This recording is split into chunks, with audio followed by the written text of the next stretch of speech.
Bantahan kepada orang yang tidak beriman terhadap adanya hari akhir. Bagaimana membantah mereka atau bagaimana mendakwahi mereka supaya sadar, supaya taubat dan beriman kepada hari akhir. Paling tidak ada 4 jawaban atau 4 argumentasi yang bisa kita sampaikan kepada mereka. Yang pertama, adanya hari kebangkitan itu merupakan berita yang mutawatir, dibawa oleh seluruh para nabi dan rasul dan diberitakan dalam semua kitab-kitab yang pernah Allah turunkan. Makanya yang beriman dengan hari kebangkitan bukan hanya umat Islam. Orang Yahudi dan Nasrani juga percaya adanya hari kebangkitan. Cuma mereka yakin mereka akan masuk surga, padahal mereka akan masuk neraka. Tapi mereka tidak mengingkari adanya hari kebangkitan. Karena memang kitab yang Allah turunkan kepada mereka telah mengabarkan tentang itu. Seluruh nabi dan rasul yang datang mengabarkan tentang itu. Sehingga kata beliau, bagaimana mungkin kita tidak membenarkan ajaran para nabi dan rasul dan kitab-kitab yang Allah turunkan, lalu kita percaya kepada para ahli filsafat, para pemikir,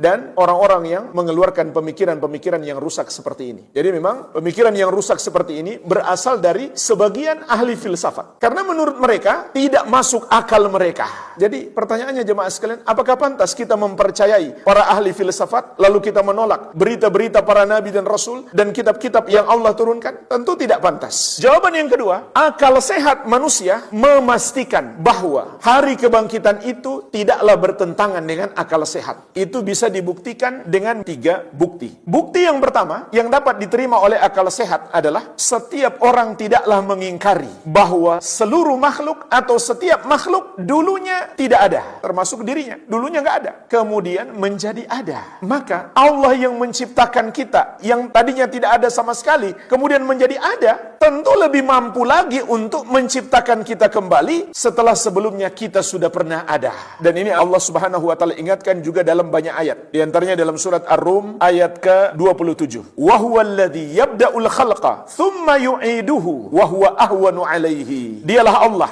yang memulai penciptaan, kemudian dia mengulang kembali penciptaan tersebut, dan itu lebih mudah bagi Allah Subhanahu wa taala. Artinya jemaah sekalian, kalau Allah telah menciptakan kita yang sebelumnya tidak ada lalu menjadi ada, tentu menciptakan kita kembali yang sebelumnya sudah pernah ada, maka lebih mudah. Bukti yang kedua, yang sangat sesuai dengan akal sehat adalah tidak ada orang yang mengingkari agungnya penciptaan langit dan bumi. Apabila Allah Maha mampu menciptakan langit dan bumi, maka menciptakan manusia kembali itu lebih mudah. Karena menciptakan langit dan bumi itu sangat dahsyat, sangat agung. Lihatlah bagaimana Allah menciptakan bumi ini sehingga bisa kita tinggali dan bertumbuh berbagai macam tumbuhan padanya. Begitu pula Allah tegakkan langit di atas kita tanpa memerlukan tiang, tapi nggak pernah jatuh menimpa bumi ini. Sampai nanti suatu hari Allah yang akan menjatuhkannya pada hari kiamat. Ini juga menjadi bahan pemikiran yang Allah ajarkan kepada kita di dalam Al-Quran. Di antaranya di surat Ghafir ayat ke-57. Allah Subhanahu wa taala berfirman, "La khalqus samawati wal ardi akbaru min khalqin nas." Sungguh penciptaan langit dan bumi lebih besar daripada penciptaan manusia. Manusia kecil, langit dan bumi jauh lebih besar. Kalau Allah Maha mampu menciptakan sesuatu yang sangat besar, yang dahsyat, tentu menghidupkan manusia kembali sangatlah mudah bagi Allah Subhanahu wa taala. Bukti yang ketiga kata Syekh, kita seringkali melihat bumi yang tandus, gersang, mati. Lalu Allah turunkan air atau kita siramkan air padanya. Dengan sebab air yang Allah ciptakan itu, maka bumi itu pun menjadi hidup. Bisa menumbuhkan tanaman. Itu sebetulnya bisa menjadi bahan pemikiran kita bahwa mudah bagi Allah untuk menciptakan kembali manusia yang sudah mati. Sebagaimana Allah tegaskan di surat Fussilat ayat ke-39. Wa min ayatihi annaka taral arda khashi'atan fa idza anzalna 'alaihal ma'a ihtazzat warabat. Dan di antara tanda-tanda kekuasaan Allah bahwasanya engkau melihat bumi yang tandus, kering kerontang, maka apabila kami menurunkan di atasnya air, bumi itu pun bergerak dan bertumbuh. Innalladzi ahyaha lamuhyil mauta. Sesungguhnya yang menghidupkannya benar-benar akan menghidupkan orang-orang yang sudah mati kelak. Innahu ala kulli syai'in qadir. Sesungguhnya dia maha mampu atas segala sesuatu. Ada satu tambahan jemaah sekalian, dikatakan para ulama, ada sebuah kaidah untuk membantah pemikiran para ahli filsafat. Dan ketahuilah jemaah sekalian, semua pemikiran para ahli filsafat yang bertentangan dengan syariat, kita bisa membantah dengan syariat dan juga bisa membantah dengan logika yang lebih sehat. Itu pasti. Kita bisa patahkan logika-logika mereka, kita bisa buktikan bahwa sebenarnya logika mereka itu tidak logis. fallasis, atau bahasa modernnya logical fallacy. Terlihat sesuai logika, tapi tidak sesuai logika. Bertentangan dengan nalar yang sehat. Nah, di sini ada satu kaidah yang disebutkan para ulama untuk membantah mereka, yaitu adamul ilmi laisa ilman bil adam. Tidak ada ilmu tentang sesuatu, atau tidak memiliki ilmu tentang sesuatu, bukanlah ilmu yang menunjukkan sesuatu itu tidak ada.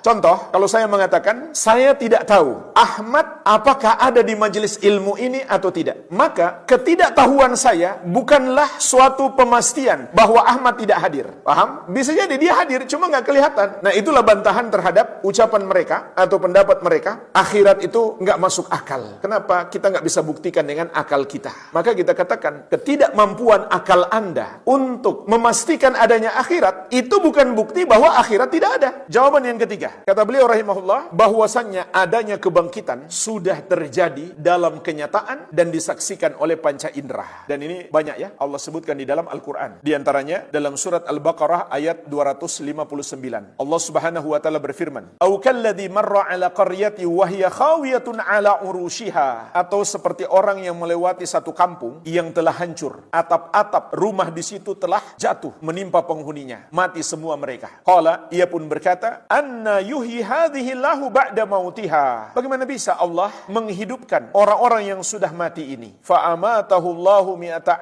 amin thumma ba'atha. Maka Allah mematikan orang ini selama 100 tahun. Kemudian Allah bangkitkan. Jadi pada saat itu, saat dia berkata seperti itu, Allah matikan dia 100 tahun. Setelah itu Allah hidupkan kembali. Ini kejadian masa dahulu. Qala kam labithta? Maka Allah bertanya kepadanya, berapa lama kamu berada di sini? Qala labithtu yauman au ba'da yaum. Dia menjawab, aku berada di sini 1 hari atau sebagian hari saja. Qala bal labithta mi'ata amin. Lalu Allah mengatakan, bahkan engkau telah tinggal di sini 100 tahun. Fanzur ila ta'amika wa syarabika lam yatasannah. Maka lihatlah kepada makananmu dan minumanmu belumlah berubah. Wanzur ila himarika, dan lihat kepada keledaimu, yaitu sudah jadi tulang belulang. Jadi subhanallah, kembali Allah ingin menunjukkan kekuasaannya kepada orang ini. Makanan dan minumannya nggak rusak, nggak berubah, tapi keledainya sudah jadi tulang belulang. Untuk memperlihatkan kepada dia bagaimana Allah maha kuasa. Sebagaimana Allah mampu memberikan nikmat kubur, Allah juga maha mampu menimpakan azab kubur. Walinaja'alaka ayatan linnas, dan untuk kami menjadikan engkau sebagai bukti, sebagai tanda bagi manusia. Wanzur ilal idhami kaifa nunshizuha thumma naksuha lahma. Kemudian Allah tunjukkan lagi bagaimana kebesaran Allah, bagaimana Allah maha mampu menciptakan kembali. Kata Allah, dan lihat kepada tulang belulang itu, tulang belulang keledaimu tersebut, bagaimana kami menyusunnya kembali, lalu kami membalutnya dengan daging, maka keledainya tiba-tiba hidup lagi. Falamma tabayyana lahu qala a'lamu anna Allah ala kulli syai'in qadir. Maka tatkala telah menjadi jelas baginya, dia pun berkata, aku mengetahui, aku meyakini bahwasanya Allah maha mampu atas segala sesuatu. Jadi ini catatan sejarah yang ada dalam Al-Quran, dan masih banyak catatan yang lain. Orang-orang yang Allah matikan di dunia ini kemudian Allah hidupkan untuk memperlihatkan kepada mereka bagaimana Allah maha mampu menghidupkan kembali. Kemudian yang keempat, jemaah sekalian, jawaban kepada mereka, kata Syekh, bahwasannya adanya kebangkitan itu merupakan hikmah kehidupan ini, hikmah penciptaan kita di muka bumi ini. Bukankah kita semua beriman Allah itu adalah Al-Hakim, yang maha hikmah atau maha bijaksana? Maka apabila manusia diciptakan, kemudian diperintah dan dilarang, lalu nggak ada hari kebangkitan untuk pembalasan, nggak ada gunanya dong kita berbuat baik di muka bumi ini. Nggak ada gunanya kita meninggalkan kemaksiatan-kemaksiatan di muka bumi ini. Dan enak saja orang yang berbuat buruk tidak mendapatkan balasan. Maka itu bertentangan dengan hikmah. Allah subhanahu wa ta'ala telah menjelaskan tentang ini dalam banyak ayat. Di antaranya dalam surat Al-Mu'minun ayat 115-116. Allah subhanahu wa ta'ala berfirman, afahasibtum annama khalaqnakum abatha wa annakum ilaina la turja'un. Apakah kamu mengira bahwa kami menciptakanmu sia-sia saja dan bahwasanya kamu tidak akan dikembalikan kepada kami? Jadi dalam ayat ini Allah mengatakan, jika hidup itu tidak diperintah dan tidak dilarang, begitu pula jika hidup itu di kemudian hari tidak ada hari kebangkitan untuk pertanggungjawaban, maka itu menjadi kehidupan yang sia-sia, hanya permainan belaka. Fata'alallahul malikul haq, maka maha tinggi Allah dari menciptakan hanya untuk main-main saja, untuk kesia-siaan. Tidak mungkin Allah melakukan seperti itu. Allah maha tinggi, maha suci dari hal itu. La ilaha illa huwa rabbul arsyil karim. Tidak ada yang berhak disembah kecuali Dia, pemilik arsy yang mulia.